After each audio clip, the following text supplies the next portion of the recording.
leituras nacionais de eleições europeias, mas mesmo para quem pretendia fazer isso, o resultado de ontem claramente não coloca em causa a legitimidade deste Governo para continuar a governar e cumprir a legislatura até ao fim. Naturalmente que eleições que têm lugar 3 anos após o início e a conclusão de um processo duro de ajustamento a que o país foi forçado devido aos graves desequilíbrios financeiros e económicos que atingiu, os mais graves da nossa história democrática, que após 3 anos de um período duro, é natural que o povo português esteja magoado, tenha até menos interesse nas eleições, como a abstenção elevada exprimiu, mas o que isso faz com que seja ainda mais importante do ponto de vista do Governo é tornar claro que este esforço tem um sentido. E este esforço não é um fim em si mesmo, mas um meio para oferecer melhores condições de vida aos portugueses, mais emprego, mais justiça social. Como disse ontem o Sr. Primeiro-Ministro, nós concluímos uma primeira fase de um programa de ajustamento, concluímos essa fase com sucesso, temos agora de iniciar uma segunda fase em que concretizamos a esperança que o sucesso que tivemos em matéria de transformação económica e em matéria de reequilíbrio financeiro é um sucesso que se traduz para os portugueses em melhoria das suas condições de vida. Mas temos de fazer isso com responsabilidade, manter-nos fiéis àquilo que tem sido a forma como exercemos as funções governativas e a atividade política, que é falando seriamente e com honestidade e transparência para os portugueses. Acha que há um desespero do PS em querer se tornar governo? Eu não vou avaliar, eu deixo essas questões para o âmbito da discussão interna do próprio Partido Socialista. Do ponto de vista do Governo, o que é fundamental é que nós terminamos um período difícil, muito difícil, que implicou sacrifícios graves para os portugueses, mas terminamos esse período de ajustamento com sucesso. E hoje estamos em condições de progressivamente tornar cada vez mais claro para os portugueses que as razões de esperança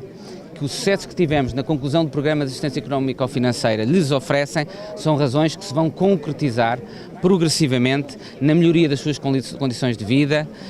na resolução progressiva do problema do desemprego, oferecendo essa esperança sem falsificar a realidade. Porque isso é um aspecto muito importante que me parece resultar das eleições de ontem, sobretudo do número muito elevado de votos brancos, de votos nulos, do nível muito elevado de abstenção, é que os portugueses querem um discurso político que seja um discurso político de seriedade, um discurso político que lhes fale a verdade. O espaço onde o populismo progride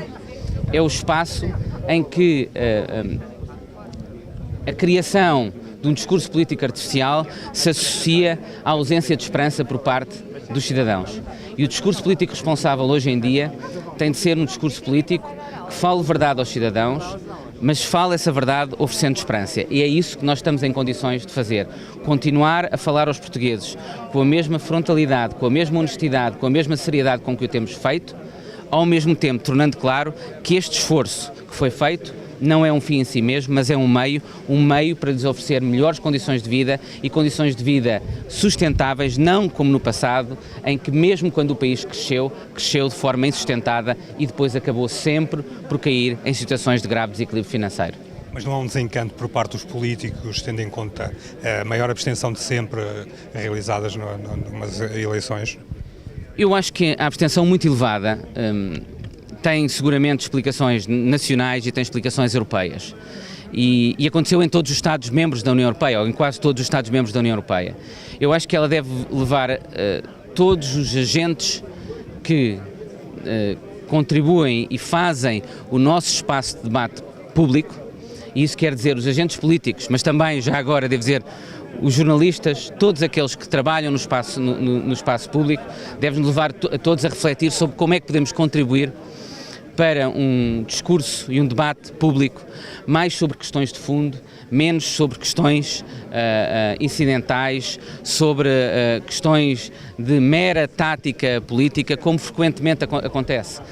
Nós temos de repensar na natureza como o debate público em Portugal ocorre. Eu tenho dito isso várias vezes. Acho que temos de ter uma cultura política menos centrada nos incidentes, menos centrada nos factos políticos artificiais, mais na discussão das questões políticas de fundo. Acho que temos de ter uma cultura política de maior abertura ao compromisso e para isso todos temos de contribuir. Há no fundo, eu acho que a política na Europa, e isto é um desafio para todos os agentes políticos na Europa, mas também para a comunicação social na Europa, nós entramos num ciclo vicioso em que, no fundo, os temas políticos que geram interesse são frequentemente temas políticos acessórios,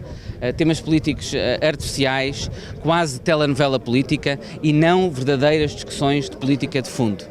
E como são esses que geram interesse, os próprios políticos depois acabam por centrar mais o seu discurso político nisso, a comunicação social acaba por reproduzir sobretudo esses debates e não os debates mais sobre políticas de fundo, e isto é muito difícil, não é fácil nós invertermos esta cultura política, mas acho que todos temos de fazer um esforço nesse sentido. Os políticos procurando progressivamente fazer um discurso público e um discurso político mais centrado no debate das questões políticas de fundo, prestando menos atenção às questões de episódios e da trica política, a comunicação social também reproduzindo mais esses debates e essas afirmações e menos as questões da mera estratégia política, da mera discussão política artificial. Digamos que um desafio para os agentes políticos, mas não só para os agentes políticos, para todos aqueles que construem aquilo que é o espaço público português, o debate público em Portugal. Está bem? Como é que explica o fenómeno Marinho Pinto? Explico porque os eleitores votaram nele com toda a legitimidade e ele terá agora a oportunidade de corresponder ou não àquilo que determinou o voto dos eleitores. E, portanto, terá agora também uma oportunidade de, na política, contribuir para este debate público diferente, que eu acho que é muito importante. Como eu disse, acho que todos nós temos de contribuir para uma cultura política em Portugal